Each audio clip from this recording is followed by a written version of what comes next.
안녕하십니까. 해부학적 운동의 김수범입니다. 제가 어깨 강의를 이렇게 올려드리면서 선생님들께서 스캡션이라는 용어에 대해서 이게 뭐예요? 라고 얘기를 하시는 분들이 좀 많이 계세요. 그래서 그 관련된 내용에 대한 부분들을 선생님들하고 함께 좀 공유를 해보려고 이렇게 영상을 좀 올리게 되었습니다.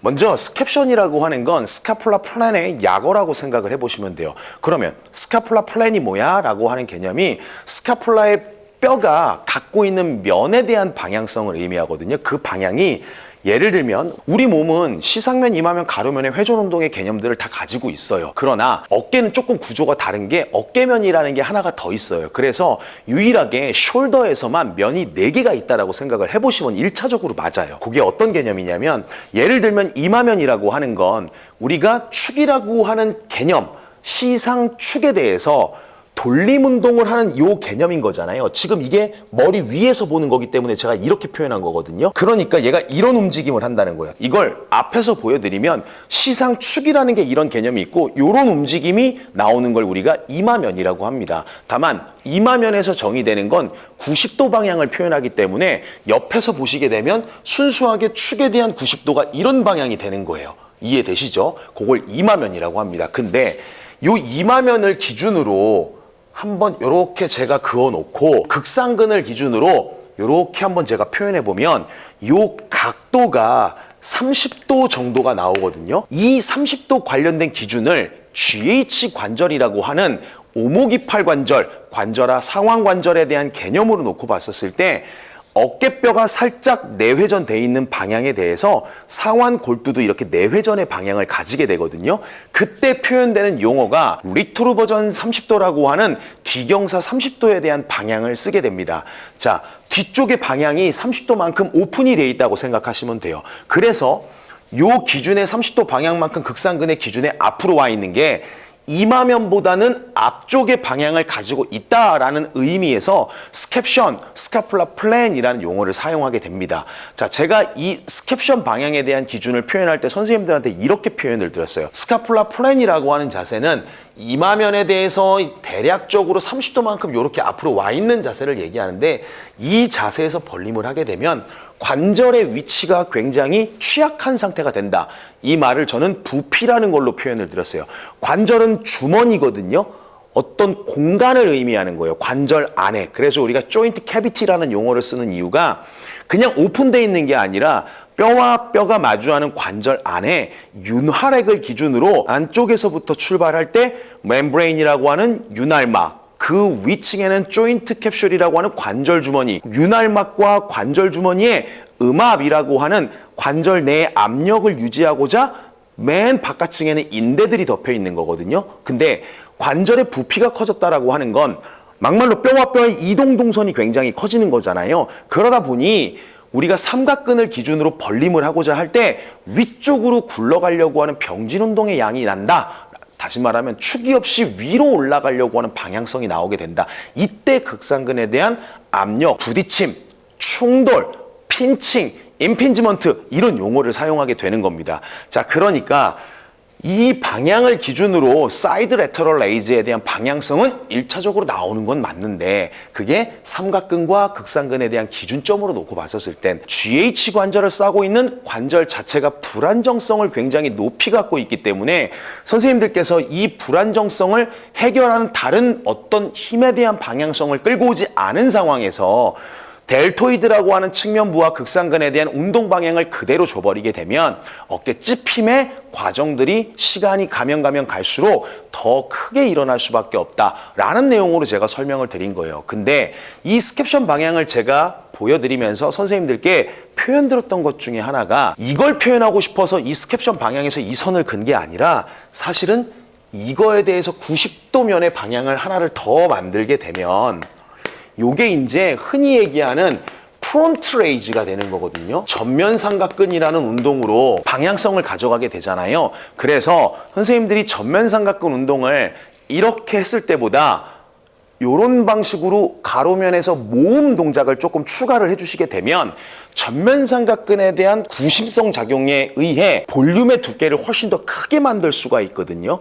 그 원리가 우리가 이것도 좋고 이것도 좋고 이것도 좋다라는 개념이 아니라 구심성이라고 하는 건 어떤 하나의 뼈대근이 짧아지는 과정을 얘기하는데 이 짧아지는 과정 안에서 부피가 커지는 걸 얘기하는 거거든요. 즉 볼륨이 커진다라는 걸 의미한다고 생각하시면 돼요. 그랬을 때 그 해당 근육이 액틴과 미오신의 확실한 크로스 브릿지를 통해서 능동적인 수축 기전에 대한 구심성 작용을 좀 더 확실하게 쓸 수 있는 개념이 되는 겁니다. 근데 제가 진짜 표현하고 싶었던 건 이 전면 삼각근을 일로 가라라고 하는 개념보다도 이런 질문을 한번 던져볼게요. 자, 선생님들 삼각근 생각하시면 1차적으로 세 가지 방향을 우리가 추론을 해볼 수가 있습니다. 첫 번째, 여기서 표현된 전면 삼각근이라고 하는 개념이 있고요. 두 번째, 측면 삼각근이라고 하는 개념이 있습니다. 세 번째, 후면 삼각근이라고 하는 개념이 있습니다.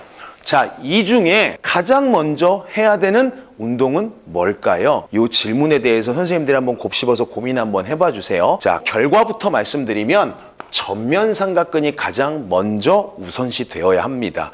그 이유 중에 하나가 force couple이라는 용어를 사용하게 되는데 이걸 짝힘이라고 합니다. 예를 들면 이 force couple이라고 하는 개념은 돌림하고자 하는 방향은 같은데 선형의 힘의 방향이 서로가 달라요. 예를 들면 핸들 생각하시면 되죠. 내가 여기서 좌회전을 할 거예요. 그럼 이렇게 핸들을 돌릴 거잖아요. 근데 여기서 이렇게 돌렸다라는 개념을 선형의 힘으로 표현하게 되면 오른손은 위로 올라가는 힘이 발생이 된 거고 왼손은 밑으로 내려가는 힘이 발생이 된 겁니다. 자, 이 상황이 돌림운동 방향이 서로 반대로 갔나요? 아니죠. 서로 다른 힘의 방향에 의해서 하나의 돌림운동이 효율적으로 일어난다라고 할 때 사용되는 용어가 force couple이에요. 그걸 짝힘이라고 표현을 합니다. 이걸 뼈의 방향으로 표현을 할 때는 couple motion이라는 용어로도 바뀌게 되는 거고요. 자, 그렇다면 이 전면 삼각근이라고 하는 개념은 전거근과 동일한 힘의 방향을 갖고 있거든요. 라인 오브 풀이 같아요. 정확히 전면 삼각근에 대한 활성도를 잘 주게 되면 전거근의 활성도가 자동으로 증가됩니다. 그래서 제가 이전 과정에서 이런 표현을 드렸어요. 전거근에 대한 구심성 작용을 하고자 할 때 1차적으로 팔로 하는 게 아니다. 왜? 오리진 인설션 입장에서 바라보게 되면 전거근은 어깨뼈하고 갈비뼈를 연결하는 과정인 거지 윗팔뼈하고는 아무런 연관성이 없다. 근데 이걸 보상작용이라고 하는 컴펜세이션 과정에서 응용을 해나갈 수 있다라고 표현했던 용어가 바로 요겁니다.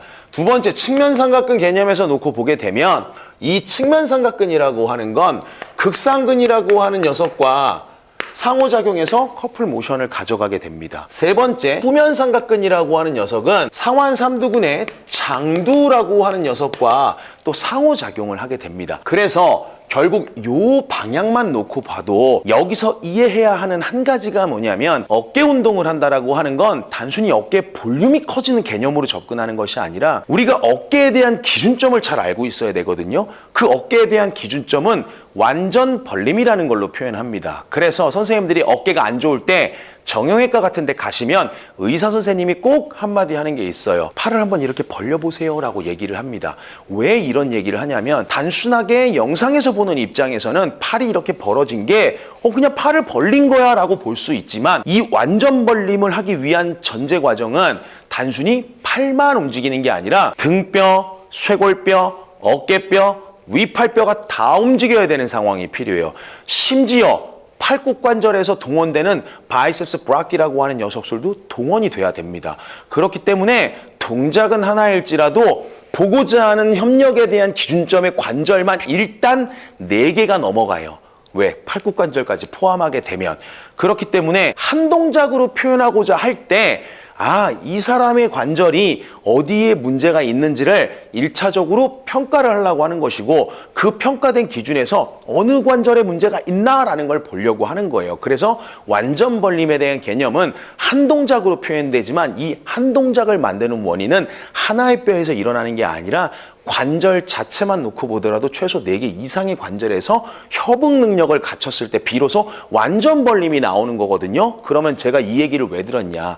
완전 벌림에 대한 개념을 만들고자 할 때 내 몸에서 가장 중요하게 작용해야 되는 기전이 하나 있어요. 그게 바로 서라투스 안테리어 앞톱닉은 전거근에 대한 개념인 거거든요. 근데 이 셋 중에 전거근과 함께 커플 포스라고 하는 짝힘을 작용하는 녀석은 누구죠? 바로 전면삼각근이 되는 겁니다. 그래서 1차적으로 선생님들이 어깨 운동을 한다라고 하면 측면삼각근, 어깨뽕 이런 걸로 너무 우세하게 생각을 하고 있는데 그 어깨뽕을 더 잘 만들고 어깨가 정상적인 완전 벌림이라고 하는 견갑상한 리듬의 과정을 유지하기 위해서 전면삼각근의 운동 성능을 먼저 만들어 주시고 그 전면삼각근의 운동 성능 다음에 측면과 후면에 대한 방향성들을 끌고 가도 절대 늦지 않다라는 거예요. 왜? 이 방향만 놓으면 측면 삼각근이 운동돼. 근데 측면만 운동되나요? 아니죠. 극상근도 같이 쓰는 거잖아요. 자, 이 방향만 놓으면 전면 삼각근만 운동돼. 아니죠. 전거근도 같이 쓴다고요. 뒤로 가는 방향만 놓고 보면 후면 삼각근이 운동돼. 장도도 같이 쓴다고요. 근데 이 삼각근에 대한 개념을 먼저 보고자 할 때 선생님들이 삼각근에 대한 볼륨이나 발달에 대한 개념들 좋은데 결과적으로 발달 잘 시켜놓은 게 팔 들어 올리는데 기능적인 장애를 만드는 전제가 된다면 조심해야 되지 않을까요? 그렇다면 우리가 운동을 하는 과정을 잘 생각해 보면 발달, 측면 중요하다인데 부상의 우려가 높은 과정들이 분명히 존재를 한다면 얘가 중요한 건 맞으나 얘가 덜 손상받을 수 있는 과정을 만들기 위한 사전 운동에 대한 개념들을 선생님들께서 알고 계신다면 전면 삼각근에 대한 개념과 후면 삼각근에 대한 운동 성능을 먼저 만들어 놓고 그 다음에 측면 삼각근을 해도 절대 늦지 않는다라는 거예요. 지도자가 고객을 가리키는 과정은 굉장히 보수적인 태도로 선생님들 접근이 돼야 됩니다. 왜냐하면 이 고객이 운동을 하다가 한번 다쳐버리게 되면 되돌아가는 방향으로 찾는다라는 건 너무 힘든 일이에요. 그래서 지도자는 액티비티를 강하게 하는 것도 중요하긴 한데 그 전제가 보수적인 태도로 굉장히 조심하게 운동할 수 있는 기준의 방향성을 1차적으로 찾아놓고 액티비티를 만들어야 되는 게 사실은 더 정확한 순서가 되는 겁니다. 무조건 이렇게 들어! 이렇게 많이 늘었지 무게는 그냥 들면 늘어요. 계속 들다 보면. 근데 그 들어 올리는 무게에 대한 힘이 선생님들이 근육으로 든다고 생각을 하거든요. 죄송한데 그렇지 않아요. 힘의 크기가 크면 클수록 여기서 힘의 크기라는 건 사용 중량이 증가될수록 선생님들은 근육보다 패시브한 조직들의 사용 기준들, 즉 근육을 제외한 나머지 조직들에 대한 사용 기준들을 더 많이 가져가게 됩니다. 이때 다쳐버리면 근육 제외한 인대들에 대한 손상들이나 관절, 신경 이런 손상들이 굉장히 크게 나오는 거예요. 그래서 운동이라는 거는 단순하지 않다라고 제가 강조하는 이유도 이거고 그러한 이유로 공부를 해야 된다. 공부하지 않으면 나 혼자 하다 내가 다치는 건 전혀 상관없어요. 누구한테 책임을 물을 수도 없고요. 근데 트레이너가 또는 고객을 관리하는 지도자가 뭔가를 지도하는 행위 안에서 고객이 다쳐버리게 되면 이거는 사실은 굉장히 위험하고 돈 내고 못 맡기고 시간 낸 고객한테 다치게 만들었다라고 하는 건 너무 죄송스러운 일 아닌가요? 그런 일들을 피해가기 위해서 조심스럽게 접근할 수 있는 보수적인 태도가 필요하다라고 언급드린 부분들을 좀 받아들였으면 좋겠고 운동을 펼치는 그 과정 안에 선생님들께서 반드시 기억해야 되는 한 가지가 있다면 결국 그건 구조일 것이다. 왜? 제가 이런 표현 드렸잖아요. 기능은 구조를 따른다. 선생님들이 어떤 운동을 한다라고 하는 건 힘이 있어서 내가 그 운동을 하는 것이 아니라 그 방향으로 힘을 쓸 수 있는 구조들이 정렬되어 있기 때문에 그래요. 그래서 우리가 운동에 대한 개념들을 갖고 가는 이유가 바로 그 원리라고 생각을 해보시면 좋을 것 같아요. 그러니 머릿속에 어떤 운동을 한다. 동작이 있으면 안 되겠죠. 그 동작이 어떤 각도로 회전 운동이 일어나는 거지? 시상면, 이마면, 가로면에. 그러면 그 시상면, 이마면, 가로면 중에 어떤 하나의 면이 정해졌다면 이제부터는 이 면이 운동을 하기 위해서는 어떤 조직들이 동원이 돼야 되지? 이걸 반드시 알아야 된다라는 걸로 생각해 보시면 더 좋은 의미로 해석이 될 수 있을 것 같습니다. 그래서 어깨면, 스카폴라 플랜 어려운 용어가 아니라 낯선 용어일 뿐이고 몇 번 듣다 보면 저 면을 그냥 저렇게 정의했구나 정도로 생각해 보시면 좋을 것 같습니다. 이번 장은 이걸로 마치고요. 지금까지 해부학적 운동의 김수범이었습니다. 감사합니다.